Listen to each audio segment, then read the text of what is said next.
Schoolies Week has become an institution. The annual celebration started in the 1970s as motley collections of school leavers headed to Queensland's Gold Coast. It's now a multi-million-dollar corporate event that's expanding overseas as incomes rise and international airfares fall. But as Matt Wordsworth reports, every year has one thing in common: an enthusiastic embrace of Australia's drinking culture. Do it! Show us your torpedo! Torpedo! Woo! Yeah, Olivia! Jess Dow and her friends are preparing for a big night out. We all need to do a torpedo now. Everyone, let's go!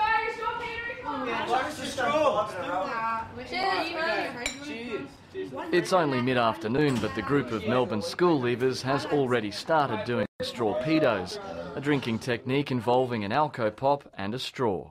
Let's pretend this is full, put the straw over, but make sure there is, you don't squish it too much because you still need the air to go through, and then you go for an absolute huge skull. Yeah, you have to put your mouth all over the whole bottle. Done in 5 seconds with of course the drink in there. Money is also flowing freely. How much money do you reckon you'll spend this week? Well, considering MK has been really stingy, probably about... Brought up $2,000. $2,000? Well, what's the budget? There is no budget. I brought up $1,000. Yeah, just keep on drinking. So is $1,000, is that like for accommodation and everything? No, spending money, purely spending money. Alright, I'm gonna get changed. Tonight, the group is heading out to a boat party.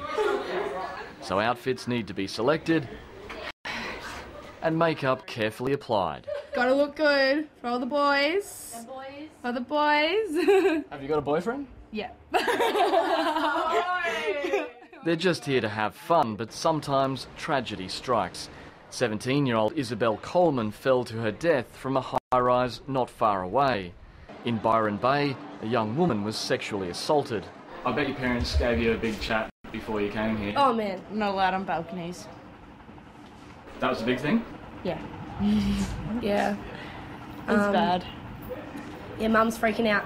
She's freaked out, man. Watching the news 24/7. Yeah, everything that goes wrong in surfers. Like calling me 3 times a day. Now you just have that shot and I'll have one up. Alright. In the kitchen, there's a final round of drinks to be had. Oh, that's awful. Yeah, wait, I'm gonna film I'm calling you one.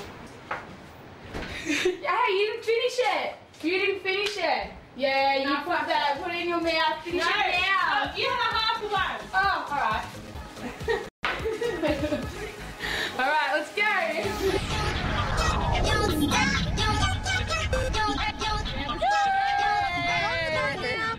It's an early start to a long night. The boat leaves before 5 p.m. and won't be back for hours. It's the setting of the sun that brings the schoolies out to play.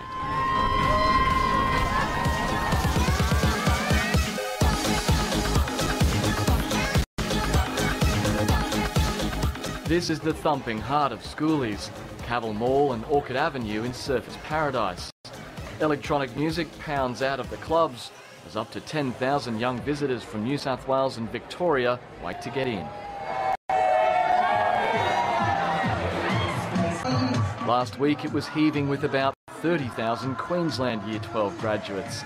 That was a different crowd, mostly 17, so too young to get into the nightclubs, but old enough to find a way to get alcohol. There were hundreds of arrests as police were forced to break up brawling drunks. They're the kind of scenes that parents dread and gives Schoolies its notorious reputation for violence. But somewhere in the space between the long arm of the law and the partying teens is the charity Red Frogs. Red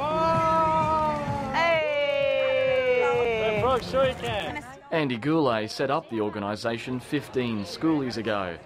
It's grown rapidly thanks to private donations, and this year has more than 600 volunteers. They'll hand out 7 tonnes of Red Frogs and, more importantly, the phone number for the charity's call centre. Red Frogs, Cara speaking. Andy Goulet expects 10,000 calls over the fortnight.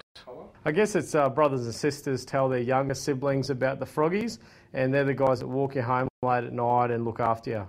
Yep. How many pancakes would you like?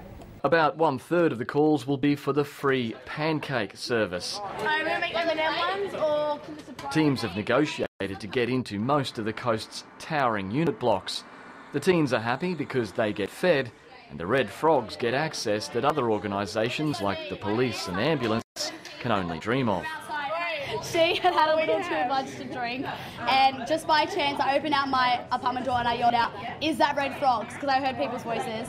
Literally, they ran into my room within seconds, 4 of them, and straight away, I'd had her wrapped up, she had the vomit bucket. Within seconds, they'd put her in bed, they had pillows, they were telling me how to handle it, because there was another situation they had to They're handle. giving advice to us, everything, like it's so good. Tell me, what are your parents, they worried? Every parent in general are worried about their kids. Worries about their kids. It's only Phone normal. calls, texts, everyone. I don't blame them. Should they be worried? Yes. They should. But We're sensible. As the Sydney Friends enjoy the free feed, the Melbourne group are back on dry land and into the clubs. For some, Schoolies ends in disaster, but for these women there is so much to savour. The curtain falling on the most important chapter of their lives so far, and another set to begin. And actually celebrating something, how many years of schooling have we done? 13. 13 years, actually celebrating those years with the people that truly mattered in your life, you know what I mean? Yeah. Matt Wordsworth on the Gold Coast. Well, on the day when Ricky Ponting called it